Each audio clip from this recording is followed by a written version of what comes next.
light suddenly turned on in his head. Tian put Yin Yu down, rising to his feet. The cursed shackle. He took the cursed shackle. If that thing was unimportant, then Jun Wu wouldn't have taken it. Yet he went out of his way to remove the cursed shackle, sucked full of Yin Yu's blood, and took it with him. Perhaps, not only did that thing suck away Yin Yu's blood, it also imprisoned his soul. Having thought of this, Tian left the beaten and bruised Chunyi Jin behind and dashed out to the back of the palace of Qiying. However, Jun Wu was no longer there. He then turned around and charged out. Upon the great avenue of the heavenly capital, it was completely cold and deserted, and there was not a soul. There were only the expressionless guards watching over the palaces that used to be bustling and lively with all the great gods, and none of those guards cared for him. Tian didn't care for them either, and ran straight for the great martial hall. Sure enough, Jun Wu had returned here. He was seated upon the throne, still gazing at that cursed shackle. The moment Tian charged in, he heard a weird gurgling noise, and when he looked up, that fetus spirit was hanging off the glamorous ceiling with all 4 of its limbs. It was crawling upside down rapidly, like some cold-blooded creature, incredibly creepy. Even a wicked creature such as this could enter the great martial hall. It really made one wonder how the heavenly officials who had struggled for centuries to step into this hall would think if they should see this. Tian marched over with his arms wide open, and Jun Wu asked, "What do you want?" Without another word, Tian thrust out his hand and snatched for that cursed shackle. But of course, Jun Wu would not let him have his way. This went on for a good while, and Tian still couldn't manage to steal the thing. He cried angrily, "What use do you have for that thing? Yin Yu isn't even a threat to you, completely insignificant in your eyes. Why did you say all that to him? What's the use in your keeping that thing?" However, Jun Wu said, "Who says it's of no use? Seeing how angry you are over it, doesn't this prove it's very useful?" He was like an adult who had placed a bowl of fruits on the table just out of reach of his child, and was smiling cheerfully on the side, watching the child on tippy toes trying to grab for it, but not being able to no matter what. Enjoying that he was both angry and desperate, wailing loudly. Tian was going to go mad from fury. "Are you mental?" "Tian, that tone you took is rather disrespectful," Jun Wu said. Tian had been enduring this, but he couldn't hold back any longer and cursed. "I'll show you some freaking respect." All of his curses in this life were probably all directed to this man. Yet unexpectedly, before he could finish his curse, his throat suddenly constricted and he suffocated. Tian's vision went black. His hands clutched at his own throat, his knees buckled, and he dropped to kneel. Jun Wu sat before him, petting that fetus spirit calmly and composedly, brushing through its hairs, caressing that smooth and round head, while black aura permeated from its palms. That fetus spirit seemed to be enjoying itself, cooing in a weird cheer. Listening to Tian burst into a series of violent coughs, his face swelling and flustered, Jun Wu said, "Tian, I suggest you behave like before, a little more obedient, a little more respectful. Only then will I not be angered. Don't forget, you're wearing this thing on your person too, and you're wearing 2 of them." Tian coughed and shouted, "You!" Tian shot up to his feet, his eyes brimming with red as he glared at him. Jun Wu said, "I what? I'm sly? Tian, don't forget, you were the one who asked for them." What a joke! How could he have known what this bloody thing was back then? Could it be? At that time, when Guo saw him, when his face dropped and came strangling at his neck, he wasn't trying to kill Xilian, but was instead trying to remove this thing? It was a good while before that cursed shackle on Xilian's neck gradually loosened, and he could finally breathe normally again. He was gasping harshly, subconsciously covering his own neck and feeling that cursed shackle. Another touch, and other than the cursed shackle, Xilian also felt something else. It was a very thin silver chain. It used to be cold, but because he'd worn it for so long, his body had already warmed it through. Hanging on the silver chain was a crystal clear ring. After having felt it, Xilian's shoulders immediately stiffened, and he gripped that ring tight. For some reason, his heart was pounding faster and faster, as if he had learned an incredible secret. Right then, Jun Wu spoke from behind him. "It's me. What is it?" "It's him what? What did he mean?" Xilian stuffed that silver chain back into his robes and turned around with a frown. Only when he did so did he find that what Jun Wu had said just now wasn't directed at him. Jun Wu had 2 fingers raised and pressed against his temple. This posture, he was communicating with someone. While he didn't allow for any other heavenly officials in the heavenly capital to communicate spiritually, he himself had none of those restrictions and could do as he willed. After a pause, Jun Wu continued. "Nothing much. Because of the case with the impersonated Earthmaster recently, many other spies and false personalities within the heavenly capital were also unearthed, one after the other. Seeing as how it's been a season of incidents recently, there must not be any careless mistakes. All heavenly officials are currently being investigated, which is why the entire heavenly capital has been locked down. It's currently not open to the outside, nor is spiritual communication to the outside permitted. So of course, you aren't able to connect with anyone." Xilian panted lightly and held his breath. It sounded as if the one communicating with Jun Wu at the moment didn't know what the situation was in the heavenly capital, so Jun Wu was also nonchalantly lying to the other party. And the excuse he used was intricately appropriate. With the case of Blackwater's impersonation surfacing, the waves it caused were atrocious, worthy of attention, so it was reasonable for the entire court to be locked down. Even if Xilian screamed and yelled, the person on the other end wouldn't be able to hear him, so he decided to just observe calmly and act accordingly. It was a good while before there was an unnoticeable, minuscule change in his expression. He replied warmly, "Oh, you wish to come to the heavenly capital? Of course you can. The case this time is indeed not a small one, so since you have the heart to come help, you are of course most welcome." The other party actually volunteered to come help out in the heavenly capital? If they had volunteered several hours earlier, then it would have been more than helpful, since they were definitely in need of aid. But this timing?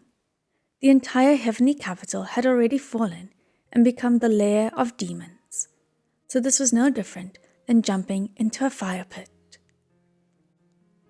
On the side, Jun Wu said a few more simple words and ended the communication. Xilian immediately questioned, "Who's coming?" That fetus spirit seemed to know that it was not a creature of light, and quietly crawled into the shadows and hid. Jun Wu, on the other hand, only gave a small smile. "What's the rush? You'll see soon enough." This was out of his expectation. Xilian wondered incredulously. "You're gonna let me see? Didn't you tell the other party that the entire heavenly capital is in lockdown and every heavenly official is being investigated?" "Of course," Jun Wu replied. but I should at least have trustworthy left and right hands.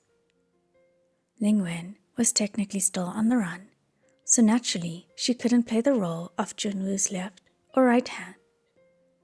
Thus, this task fell on Xilian's head.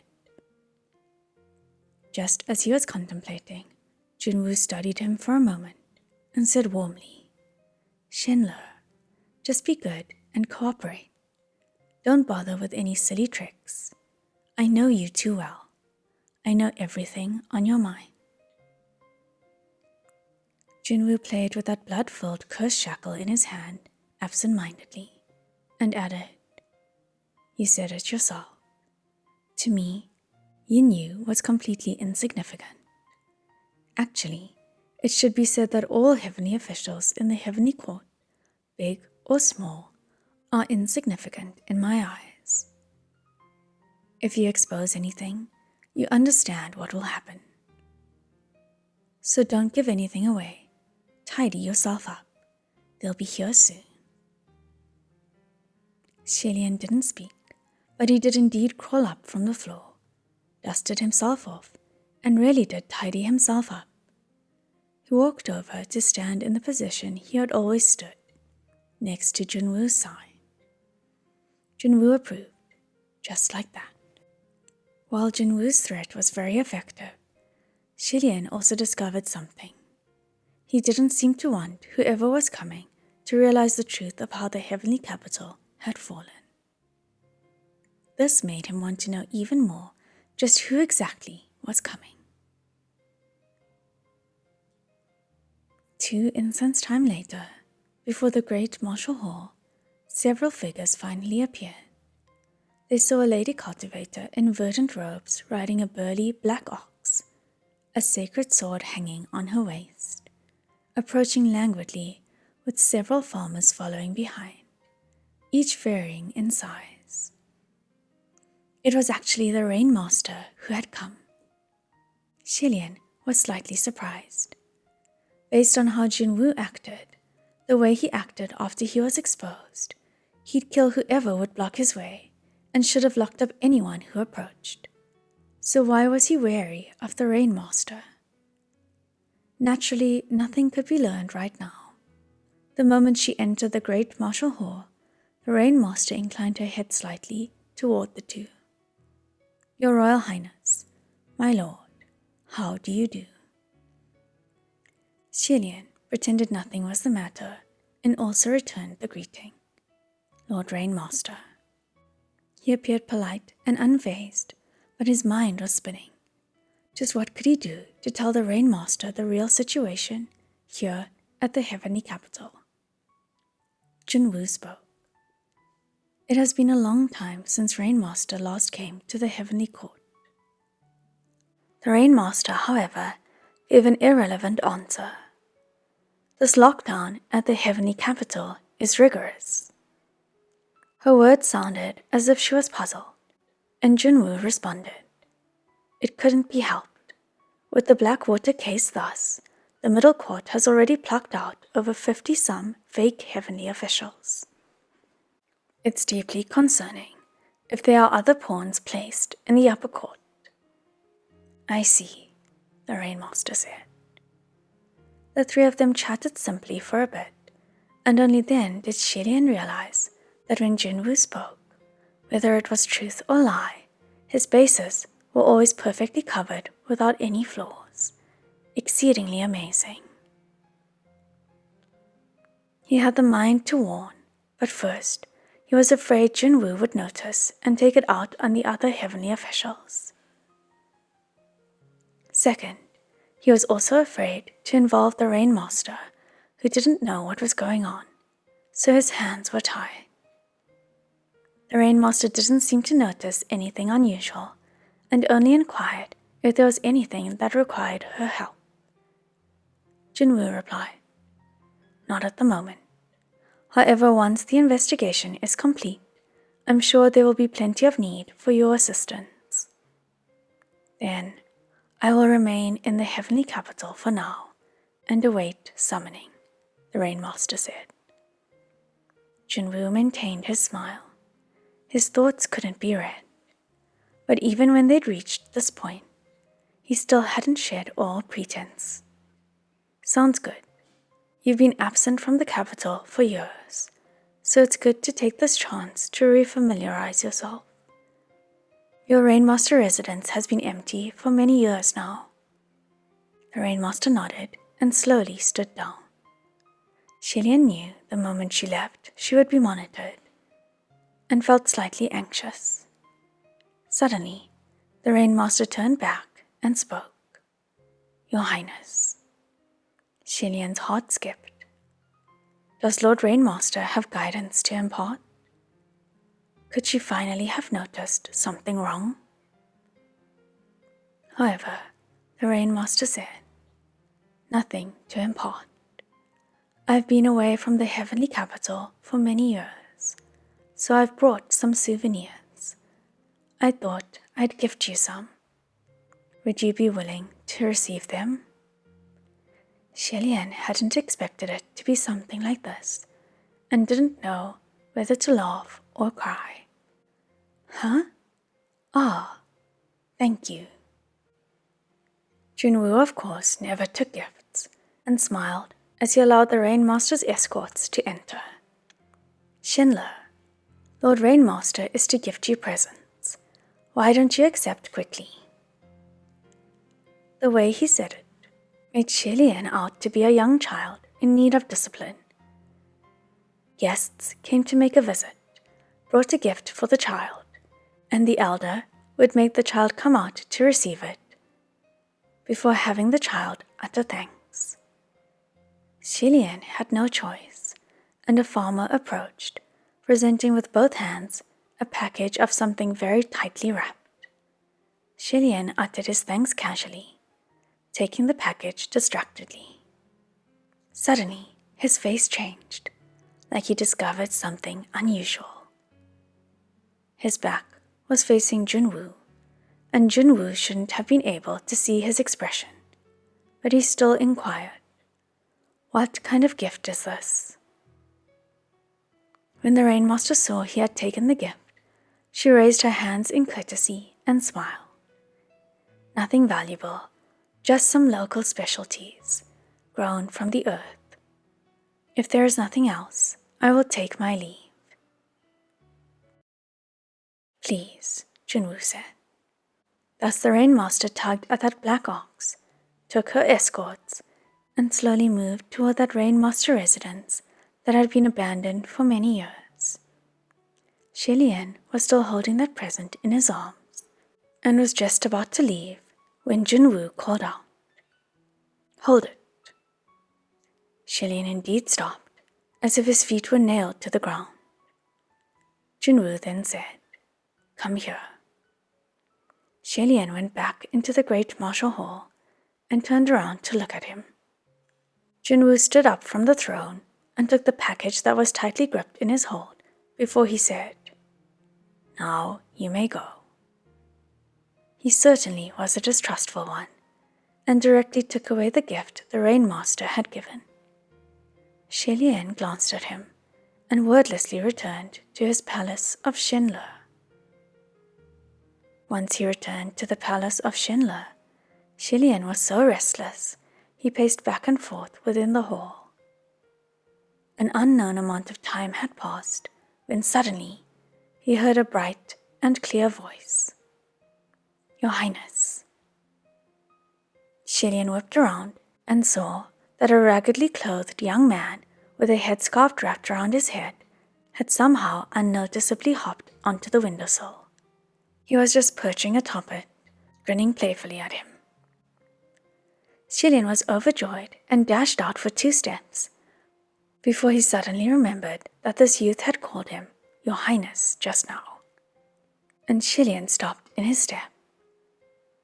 He asked, a little uncertainly, Are you Sanlang? That youth laughed heartily, hopped down from the window, and yanked off the headscarf. Black hair flowed down, but was immediately tied up high, revealing under the hair a handsome and pale face that was completely different. It was a face Shilian was infinitely familiar with. Hua Cheng twirled that headscarf leisurely and sighed. Gege, my dear Gege, this time, wanting to see you is as hard as ascending to the heavens. Earlier, at the great martial hall, the moment Shilian received the Rainmaster's gift, he did indeed notice something unusual. However, what was unusual wasn't the gift itself, but the person who was delivering the gift. When he took the package, he felt the other party hold his hand and squeeze. It had to be said, this gesture was frivolous, and if it was done to a lady, it would be intentionally flirty. At the time, Shilian had only blinked, but didn't express anything, and gazed over without sounding any alarm. The one who was standing before him was a tall youth. While that youth was dressed the part of a farmer, wearing patched, muddy clothes with a headscarf wrapped around his head, still, his face was handsome and delicate, the light in his eyes twinkling. However, that light only twinkled in the instant when the two met eyes, and when Shilian blinked again to see that youth had returned to his shy and naive disposition and stood down with a bowed head. Since Hua Cheng had come seeking him at the palace of Shenle, then naturally all the monitoring eyes in the surrounding area had been taken care of. The moment Shilian saw him, he felt him to be incomparably dependable, and there was nothing left to worry about.